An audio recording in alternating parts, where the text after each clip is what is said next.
ఇంట్లో ఉన్న వెజిటేబుల్స్తోనే వెజ్ దమ్ బిర్యానీ అయితే నార్మల్ రైస్తో అయితే ప్రిపేర్ చేస్తున్నాను. ముందుగా ఒక 2 kgs అంటే ఫ్రీగా ఉండే గిన్నెలో అయితే ఒక 2.5 పావుల వరకు ఆయిల్ వేసుకోవాలి.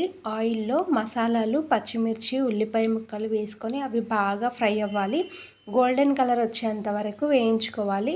ఆనియన్ ఫ్లేవరు బిర్యానీలో చాలా బాగుంటుందన్నమాట. నార్మల్ రైస్తో తింటే వేడివేడిగా తింటేనే బాగుంటుంది, చల్లారితే బాగోదు. ఇందులో కొత్తిమీర, పుదీనా మంచిగా వాష్ చేసుకున్నది వేసేసుకొని బాగా ఫ్రై చేసుకోవాలి, ఇక్కడ చూపిస్తున్న విధంగా అన్నమాట.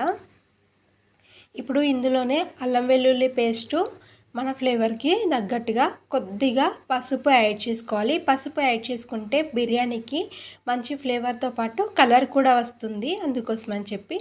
ఇప్పుడు ఆనియన్స్, పచ్చిమిర్చి ఫ్రై అయిన తర్వాత ఆలు ముక్కలు, బఠానీ, క్యారెట్, టమాటాలు ఒక్కొక్కటిగా వేసుకుంటూ ఉండాలి. ఇలా వేసుకొని ఇది ఒక 10-12 నిమిషాలు అయితే ఉడికించుకోవాలన్నమాట. ఎందుకంటే నార్మల్ రైస్తో కాబట్టి బిర్యానీ తొందరగా అయిపోతుంది.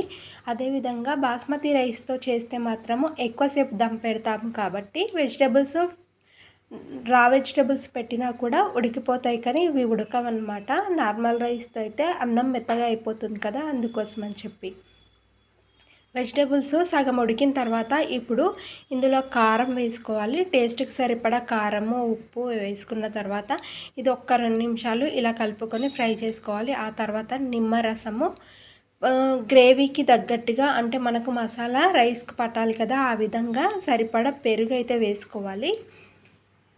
ఇక్కడ చూపిస్తున్నట్టుగా పెరుగు వేసేసుకొని ఇది బాగా ముక్కలకు పట్టేలాగా బాగా కలుపుకొని ఒక్క 2 నిమిషాలు ఉడికించుకోవాలి. ఆలోపు ఇలా వెజిటేబుల్స్ ఉడికేలోపు ఇంకొక గిన్నెలో వాటర్ పెట్టుకోవాలి ఎసరు కోసము. అందులో గరం మసాలా, హోల్ గరం మసాలా వేసుకొని సాల్ట్ కొంచెం ఉప్పుగా ఉండేలాగా వేసుకోవాలి. కొద్దిగా ఆయిల్ వేసుకుంటే రైస్ ఎక్కడ కూడా అతుక్కోకుండా వస్తుందన్నమాట. అయితే ఈ ప్రాసెస్ అంతా కూడా నేను రేషన్ రైస్తోనే చేశాను. ఈ వాటర్ మరిగేలోపు ఇక్కడ వెజిటేబుల్స్ అయితే ఆల్మోస్ట్ కుక్ అయిపోతున్నాయి కదా, సగంకు కొంచెం ఉడికితే సరిపోతుందన్నమాట.